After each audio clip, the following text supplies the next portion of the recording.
This is what nobody tells you when you finally lost the weight, and it's actually the reason why most people end up back where they started. Firstly, I know you're probably asking yourself, why the fuck does this guy have panic on his whiteboard? But have you ever heard of the post-diet panic? This is where you've finally lost the weight, but you're actually terrified to eat more. Because eating more might mean that you're eating out more often. It definitely means that you're increasing your calories, potentially through food you haven't been eating very often as of recently, which means you're gonna have to be a lot more flexible, which unfortunately brings on some panic. So instead of dealing with that discomfort from the panic, you actually do a couple of things. You either continue to diet and feel absolutely exhausted, or you completely rebound. And this is why having an exit strategy is so important. Because losing fat is only one phase. The next phase, probably the most important phase, is the maintenance phase, which requires you to have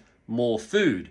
However, I am completely aware you might see lower calories as good and more calories as bad. But in reality, you actually need to eat more because it's actually part of the process. And if you lean into it and actually believe that you need to have more food, you will be successful with your weight loss journey and keeping it off for good. And when you truly do believe that, you'll understand that your body weight will fluctuate because you're having more food. You probably will feel a little bit more full, and you definitely will have more energy. And none of that means that you've put on fat. So here's what I recommend that you should do. I want you to measure weekly. Take your scale weight every single day and get a weekly average at the end of the 7 days. Continue to track your food as accurately as possible.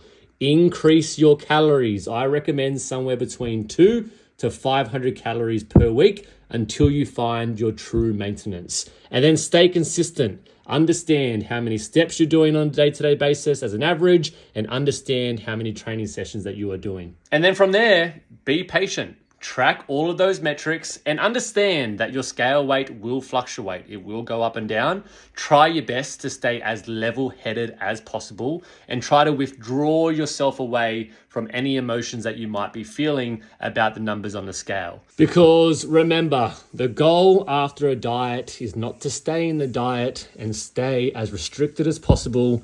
It is to move into a maintenance phase that you can actually enjoy. And once you practice maintenance for long enough, you'll come to realize that's actually the best part to be in. And you should be at maintenance for most of the year. So if you are someone that has a fat loss goal, or if you are someone that's lost weight and you're a little bit stuck at this current point in time, feel free to reach out, leave a comment below, and I'll see where I can help.